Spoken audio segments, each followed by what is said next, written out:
Some local authorities already taken the lead in this, and some even started before the real sort of cuts had begun.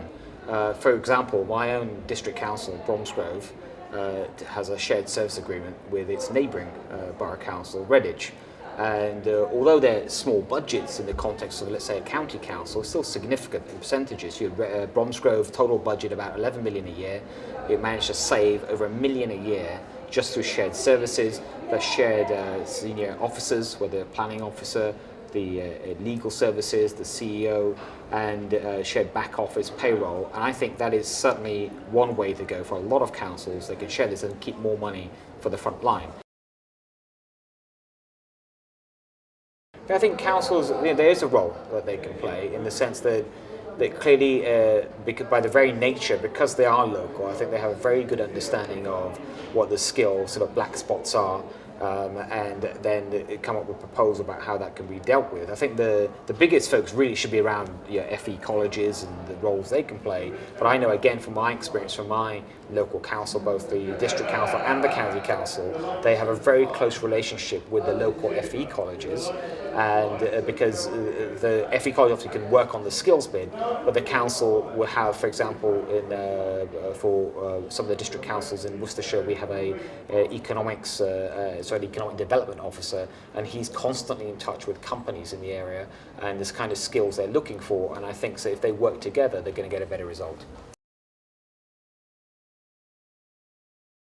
What I referred to specifically was the what's called the Infrastructure Guarantee Bill. That's now gone through Parliament. It's received royal assent a few weeks ago. And what that is, it's a mechanism by which central government can issue guarantees for people that want to, so either infrastructure companies or housing companies, development companies, or it could be for housing associations that need to borrow funds. And whereas they might have found it quite easy to borrow those kind of funds a few years back before the financial crisis, because of the problems in credit markets, especially if someone's looking for long-term funds, which often you do need for housing and other types of infrastructure projects, the government is able to issue guarantees. They look at each project one by one. It has to be commercially viable. There will be a small charge for the guarantee, but if it's commercially viable, then the government can issue a guarantee for the borrowing, which means the borrowing can take place because it becomes government risk, and therefore it's much easier to raise that financing. And what the government has done is said, of this total financing, we want to earmark some of it for affordable housing and another chunk for private sector rented accommodation, because there is a housing shortage in the country. There's certainly more need for affordable homes, and this isn't the only thing we're doing for affordable homes, but sadly in the last few years, if you go back to sort of 2010, 2009, the number of affordable homes being built in Britain was the lowest level since the 1930s, and so we'd clearly fallen behind. And now I think it's up to the government to help to try and get more done, and this guarantees mechanism is one way to try and do that. So I think it's very welcome, the fact to have someone come in with a fresh set of eyes and look at everything. And he focused a lot on local initiatives, and that included, as you mentioned, the LEPs. Part of that, the overall government said we'll come up with our response by spring.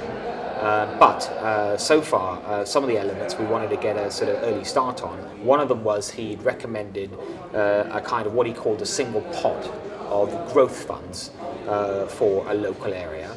And so what he said is, rather than having lots of different departments of government or agencies supplying different funds, it might be for transport or skills or something else, why don't you put them all together in one pot, remove some of the ring fences around it, and let the local LEP take a much more hands-on role on how that money should be spent. It doesn't mean to say that by any means they get a sort of carte blanche and decide exactly what they want to do.